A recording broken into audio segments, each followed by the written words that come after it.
Assalomu alaykum azizlar. Qanavallanglar yaxshimi? Bugun Qummasqan shahar romanining 31-bobni o'qishni davom qilamiz. Hozirgacha o'qilgan 30 bobda nurg'unlagan tarixni eslatadigan ajoyib rivoyatlik voqealarni, ham achchiq, ham tatliq, ham kulkilik, ham ichinishlik voqealarni angladik. Ko'pincha biz bakrak tarixni, vatanimizning qismatlarini o'ylaymiz bu jarayonda, ammo har bir inson butun bir hayotning nihoyatda keyiniga shundoqla burilib qaraydigan bo'lsa, o'zidan qolgan narsaning zodi nimaligini his qila oladi. Dunyo to'g'ri tirishimiz, kuchli bo'lish uchun tirishimiz, muhtojlik bo'lib qolmaslik uchun, texim yaxshi ishlarni qilish uchun tirishimiz, ammo faqat mol dunyo yoki mush dunyolikqa berilib ketish insonni har ikki dunyoda razil qiladi. Ya'ni rasvo qiladi deb shundoq. Men o'qiydigan bobdagi ikki boyning, ya'ni oqsoqol, yantoq oqsoqolninki 3 o'g'li bor esinglarda bor. 3 o'g'lininki kichiki Safar, uni keyin cho'l yigit deb atadik. Biroz önce cho'l yigitning hikoyasini angladik. Ömer boy bilan Barat boy ukisini cho'lga tashlab deb, yiliqi oltinlarni bo'lishimiz deb ketib o'g'riga berib qo'yib bir shaharga kirib ketib ajoyib g'aroyib qismatlarni boshdan kechirgan. Endi biz shu boylarning mush keyingi holi haqidagi qiziqarli voqealiklarni o'qiymiz. 31-bob. Ömer boy va Barat boy. Cho'l yigitning tillasini setib olgan qayri zagarning ismi Nurdin hoji edi. Hojim yigitni uzatib qo'yib, oldirab do'konga kirdi-da, tillarni yana qo'lga oldi. Bu ajoyib oltinda nima yasash kerak? Sirg'imi, uzukmi deb o'ylanib qoldi u. Bu tillarning shu topda o'tqa tushib simabdala erib har qanday sunnat asbob qilish cho'qim. Lekin bu sap tillarni eritish ichinishlik ishdek qiladi. Balli deb o'z aqliga opirin aytdi bir hazodin keyin. Men bu tillarni oldi bilan sarrab Ömer boyga bir ko'zdey. Agar u obdaroq pul to'lab qolsa, imga qatmay shundoq sotqinimi tuzuk. Yiliq yigit sodda, oq ko'ngil odamda qiladi. Tillar tug'adigan cho'chakni yana tepib olsa, u mundaq tillarlardan yana akilishi mumkin. Nurdin hoji qo'ziqdagi uzun parajasini ilib kiyib, putiga shaqildoq kashini sepib, do'konni oldirab quluplab Sarab bozoriga qarab mangdi. Sarab bozori shaharning usti ko'chalarining birida edi. Aptapliq, to'piliq va vangchungliq bozordan o'tib, bu Sarab ko'chasiga kirgan kishi bu yerda jonga rohat bir salqinlik va jimjitlikni his qilib huzur oladi. Oldiga bilinar-bilinmas suv sepilgan do'konlarning ichidagi gilam yoki qimmat baholiq terilarning ustida savdogarlar kerilib o'ltirishadi. Ular savdoda utulish uchun bir-biriga sirliq takallub yoki ochiq ta'nalarni qilishadi. Odatda yamoq chaponlarni kiygan shahar kambag'allarining qadami bu ko'chaga kam yetadi. Sarrab Ömer boyning do'koni mana shu qator ketgan do'konlarning birida edi. Ömer boy yiliqi oqsoqolning cho'ng o'g'li Ömerning naq o'zi bo'lib, 10 necha yillardan beri taqdir uning turmushida ajoyib o'zgarishlarni qilgan edi.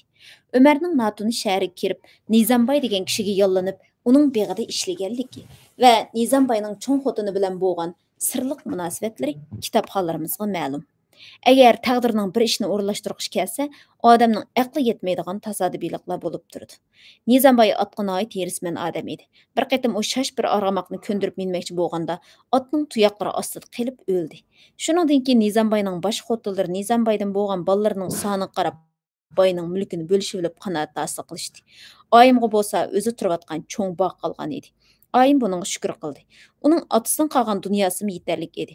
Faqat shu bog' va shu bog'da ishlayotgan yetimchi yigit bo'lsa, kifoya edi. Oyim Nizamboyning yil nazarini taqozolik bilan o'tkazdi. Ondan yurt cho'nglarini chaqirtib mo'l dasturxon soldi. O'zining bog'dagi shu musofirga yotliq bo'lib, uning beshini silmoqchi bo'lganligini to'g'ridan-to'g'ri aytdi. Dasturxon ustidagilar bir-biriga qarab qo'yishdi-da, darhol bu ishga o'zlariga loyiq fatvo berishdi. Birinchidan deyishdi ular, musulmon mazlumning tul o'ltirishi yaxshi emas. Ikkinchidan, ayollarning o'zidan yesh kichik erga yotliq bo'lishi ulug'lardan qolgan bir yaxshi fazilat. Bu fatvoning xosiyati uchun yurt cho'nglarining har biri oyimning uyidan qo'yinlarini obdallab to'mpaytib qaytishdi. Oyim keyin Ömerga Sarrab bozordan mana bu do'konni ichib berdi. Ömerning sodisi yurishib oz o'tmayli shaharga Ömer boy bo'lib tonildi. Har holda oyim insofsiz ayollardan emas edi. Yosh erini tizginlash uchun uningga qulqi yumshoq kichik xotindan yana birini elib berdi. Ömerning bu kichik xotini oyimning so'zidan chiqmaydi. uning xizmatini qiladi.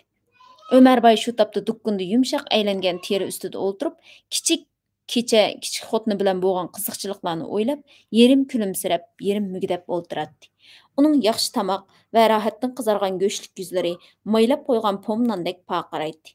Oldidagi patnisda bo'lsa yumshoq non, ko'k kishmish, meg'iz va chaynakda yangi keltirilgan qiziq choy turadi. Assalomu alaykum Ömerboy, deb kirib keldi Zagir. Va alaykum assalom Nurdin hojim. Qani yuqori o'sla. Mana bu yoqqa, gilamning ustiga, deb o'rnidan turdi Ömerboy. Nurdin hojim hozirginacha berib gilamning bir bo'jigida o'ltirdi. Qo'lni ko'tarib duo qilib bo'libmi, bir hazo dimini bosolmay gap ochmadi. Ömerboy uningga piyola qiziq choy sundi. Xo'sh hojim, qadamlari bu yoqqa yetib qopti. Eliqi zakaz qilgan mollar bitib qoldimi qandaq? Ha, eliqi oltin zirlandimla. Ha, yana ozroq padiz qoldi. O'zlari bilala Ömerboy, ishning qo'lning uchida qilgan bilan bo'lmaydi. Deb gap boshladi Nurdin hoji. Shundoq. Hunarning jing bo'g'ini yaxshi. Shunga biz tilni izlaymiz-da. Bugun bu taraf kelishimning sababi, dedi hojim. Mana bu tillarning bozorda yiqayotgan bahosini bir mo'ljarlab baqslar bo'pti ekan. Ömerboy zaga ustining ko'pkik tomirlari ko'pishib turgan o'riq qo'lidan kichikkin yog'liqni oldi. Yog'liqni ichib, uning ichidagi tillarni qo'lga ilib, semizlikdan burilib ketgan ko'zlarining naq oldiga ekilib sinchilab qaradi. Ondan taroziga soldi. Tarozini ilib, yana o'rib-jo'rib qarashtirdi-da. Bu tillarni eritib puzvasla cho'ng isrofchilik bo'ladi, hojim, dedi. Men shundoq o'yladim. O'ylaganlari durust. Oltinning qadrini zaga biladi degan gap bekor emas. Deb kuldi Ömerboy. Mana men bu tillarga hozirning o'zida o'zi bilan tang oltinning bahosidan bir barobar ortiq pul to'layman. Ömerboy pokayning ostidan bir teri xaltini sug'urib olib, sharaq qishtib kumush tangalarni sanab Zagirga tangladi. Bu pul hojim chul yigitga bergan puldan 3 barobar ko'p edi. Albatta, bir soatga yetmagan vaqt ichida munchalik foydaga shukr demak lozim-da. Hojim pulni elib un chiqmay o'rnidan turib qo'shilishib mangdi. Nurdin hoji ko'zini yiroqlash bilan Ömerboy muhiliq tillarni ipak yog'liqqa tugib, dukkanni oldirab qolib bo'ldi-da uyga qarab mangdi. Uyda xotinlarining tamoq tutquniga unamay ton sarpoylarini yengishtildi. Chilan to'riq etini to'qitib minib, Baratbayning uyga qarab yo'l oldi. U shaharning to'piq yo'llari bilan uzun yurib, shahar sirtidagi egiz kumulash tamlar bilan qo'rshalgan bir cho'ng bog'ning darvozasiga kelib, otdan tushdi. Naqshlik ig'ir darvoza qiyo echilib, bir malayning beshi ko'rindi. Baratbay uyda bormi? Dedi Ömerboy. Bay, heliroqda qaytib keldi, deb javob berdi malay. Sarrab bozordagi Ömerboy kepti deb xabar qil. Boy bilan muhim bir ish ustida paranglashmoqchidim. Malay uzundan keyin qaytib chiqib, Ömerboyning qo'lidan itining chulvirini oldi-da, "Marhamat, boy bog'da kutib turibdi", deb darvozani ochdi. Bu Baratbay deganimiz Yantoq oqsoqolning ikkinchi o'g'li. Ömerning inisi Barat edi. Baratning akasi Ömer bilan azarlashib qaydab shaharning boshqa bir darvosi bilan kirib kelganligi kitobxonlarga ma'lum. Taqdir unimi ajoyib qismatlarga yo'liqtirdi. Yeliq oqsoq savdogarning o'ylisiga tamdan otilib tushib, uning kitob mastanisi yosh xotini bilan birlashib boyni tuydirmay o'ldirgandan keyin Oyjamolni amriga oldi. Savdogarning piqsiqlik bilan bir umr yig'ib ko'mgan dunyolari Baratga qoldi. Shuningdan keyin u harom bilan halolning o'ttirisiga hamma ko'chada mengib baqdi. Oyjamolning eridan qolgan dunyolarning hammasini qimog'iga selib berib, yana qalandaning kuniga qag'il tasliq oldi. Shundaq kunlarning birida u shahardagi o'g'ir qimavozlarni qandoq bir taraf qilishni bilmay besh qitib turgan shahar begi bilan tanishib qoldi-da, o'g'ir qimavozning hammasini sotdi. Shuningdan boshlab uning ishlari yana qaytadan yurishib ketdi. Hozir u shahar begining shahar ichidagi eng chong josusi edi. Uningdan amaldorlarning o'zim qo'rqatdi. Uning qandoq yo'llar bilan beyib ketayotganligining tegiga bo'lsa, hech kim yetolmaydi. Uning hozir bir qancha xotini va shaharning bir qancha yerlarida cho'ng bog'liq qo'ruv joylari bor edi. Amaldorlar, hatto shahar begining o'zimi pat-pat uning dasturxonida mehmon bo'lib turadi. Barat hozir shop-burut, egiz, kelishgan odam bo'lgan edi. Uning yaxshi otlarni minadigan, xilma-xil qushlarni boqadigan, shahardagi dongli xonimlar bilan berish-kelish qiladigan havaslardan boshqa turlik ellarning pullari, qadimgi podshohlikning tillalariga bo'lgan qiziqishim yuqori edi. Uning qo'liga bo'lsa mundaq narsalar o'g'ir qimovoz yoki yiroq ellardan kelgan savdogarning qo'lidan g'ayri yo'llar bilan tushib qoladi. Ba'zida bo'lsa u mundaq tillarni qimmatlik Tillalani bek xazinasiga nechchasi qimmatiga sotadi. Baratbayning mundaq qimmatli buyumlarining hammasi mushu cho'ng bog'dagi eng e'tiborli xotinining, albatta Oyjamalning emas, mustahkam po'lat sandiqida saqlanadi. Bu sandiq bo'lsa 7 ochqich bilan haybatlik jaranglab ichiladi. Umarboy boqqa kirib gulliklar orasidan ketgan shig'illiq yo'l bilan ichkirlab mangdi. Bu Baratbayning yaz kunlari turadigan beg'i edi. Bog' ichida chiroyli shiypanglar, shiypang yanada majnuntol bilan o'ralgan ko'llar bor edi. Tiniq ko'l suyida, ko'pkik osmon va tallarning soyasida yenik davolg'uydi. Oftobliq bog'ning mevalari shax-shaxini ko'tarolmay qolgan edi. Gulliklardagi rang-barang gullar ustida kepineklar ägib yurishadi. Baratbay hozirla boqqa kelib yaxshi tamoqlangandan keyin bo'shishib, shiypanglarning birida qiziq choy ichib dam ilib yotadi. Uning ostiga ipak gilamlar, beshiga shoylar bilan qoplangan momiq takiylar qo'yilgan edi. Bir dedak uning putlarini tutib, g'o'llarini o'laydi. Shiypangning naqshlik to'raklariga isib qo'ygan rangdor qafaslarda qushlar sayrashadi. Malay Umarboyni Baratbay pay yostiqlarga chaynaklab yotgan mushu shiypang oldiga boshlab keldi. Assalomu alaykum shahrimizning to'riki. Janoblarni o'rinsiz vaqt kelib malol qildimmi qandaq? Deb palampaylardan o'milab digidek yuqori keldi Umarboy. Bu akufka bir-birini tonumdu. Yoki tonisimi tonimasqa salomda bilgili bo'lmaydi. O'ttirdagi azarchilik, beshidan o'tgan ishlar, dunyoga bo'lgan ochko'zlik, ularning o'ttirsidagi qarindoshlik mehrini ko'tarib, har ikkisining tabiatini o'zgartirib o'tgan edi. Kelsizlar Umarboy, deb qimirlab qo'ydi Baratboy. Muhim ishlar bo'lmagan bo'lsa, albatta behuda vaqt kelmagan bo'ladilar. Ancha muhim deb ketganim bo'lmas. Ammo bu ishni o'zimcha muhimmikin deb qaradim. Mana bugun qo'limga men sarraflik qilgandan beri ko'rib boqmagan bir tilla tushib qoldi. Albatta, sizning nazarlardan o'tkazmay boshqa birovga satsam loyiq bo'lmas deb o'yladim. Shunga behuda vaqt aromlarini buzib. Tilla haqidagi gapni anglab Baratboy yostiqidan ittik bosh ko'tarib o'tirib qoldi. Tilla qani deb so'radi u Umarboyning azmlik bilan qilayotgan gapini bilib. Mana taqsir. Umarboy tilla o'ralgan yog'liqni ikki qo'llab Baratboyga sundi va Baratboy bu tillaga qandoq baho berarkin deb uning shap burutlarini yipib turgan og'ziga tikildi. Baratboy yog'liqni ichib tillani olqiniga oqtirdi. Ondan tillani uyoq buyoqiga o'rib obdan bir qaradi. Gaping haq Umarboy dedi u. O'zing pishqan sarabsan. Bu tilla odatdagi tillardan emas qiladi. O'zimmi birli qarab bilgan deb ko'ranglab ketdi Umarboy. Baratboy malayni avatib, lo'paynikini oldirib, aynakni tillaning ustiga tutdi. Qarg'an siri Baratboyning shapburtlari midirlab, ko'zlari yo'g'inab ketgil tudi. Umarboy tillaning ustida nim karomatlar ko'rinayotgan deb bag'an siri Baratboyning yeniga shipqab kelib, uning murisining ustidan qarashga boshladi. Qarsla, dedi Baratboy beshini ko'tarib. Bu tillaning so'l betida tushuniksiz siziqchilar, o'ng tarafida yap-yalang'och bir go'zalning surti turibdi. Sizlar bularni ko'rmadilar balkim. Mana bu ajoyib aynakdan qaraslar aniq ko'rdilar. Bu tilla qaysi podshohlikda, qaysi zamonlarda qo'yilgan bir nim demakdas. Sizlar bu tillaning farqiraqligidan nima tushunlar? Bu tillaning sapligi va bu tillaning qo'yilgandan biri hech qanday odamning qo'li tegmay xazinaning o'zida saqlanganligini tushundirdi. Bu tillani sizlarni Allah nimishqa bir tanni ko'tarib kellar? Bu gapni anglab Umarboy o'pkasiga dam yetkazolmay qoldi. Mana shu bir tillani akilib sotdi, dedi u duduqlab. Kim sotdi? Zaga Nurdin hoji. Oy mulozim, deb baqirdi Baratboy. Mang, hozirli paytuni qaytib kel. Zaga Nurdin hojini tepib kel. Par at qaytilgan paytun bog'ning darvozasidan guldirlab chiqib, shaharning to'poloq ko'chalarini chang'a ko'mib, zagachilar ko'chasiga yetib bordi.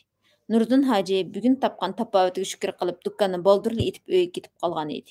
Baratboyning odamlari hojimning uyini tepib bordi. Ular hojini nemish bo'ldi, nim bo'ldi, meni nega so'raysizlar degandek tashvishli savollarini javobsiz qoldirib, qo'ltiqidan tutib ko'tirib, aravaga besib elib mangdi. Güllikler arsidagi shiypanga yarim soatga qolmay yetkazib kelishdi. Bu ay hasirg'anicha gilamda yukinib o'ltirib, Baratboyning oldidagi ichiqliq turgan qo'l yog'liqdagi tillarni ko'rgandilar, o'zining bu yerga nima sababdan keltirilganligini tushundi. Qog'ishdek qo'ng'altoq bu tillarni menga begning xazinasidan o'g'irlab chiqib sotgan-kanda degan dahshatli bir gumon ko'ngilda paydo bo'lib, chiroyidan qon qochdi. "Xo'sh, hojim", deb so'radi Baratboy. "Sening qo'lingga bu tillar qandoq tushib qolgan?" Men uni setib olganman. dedi zəgər halsız halda.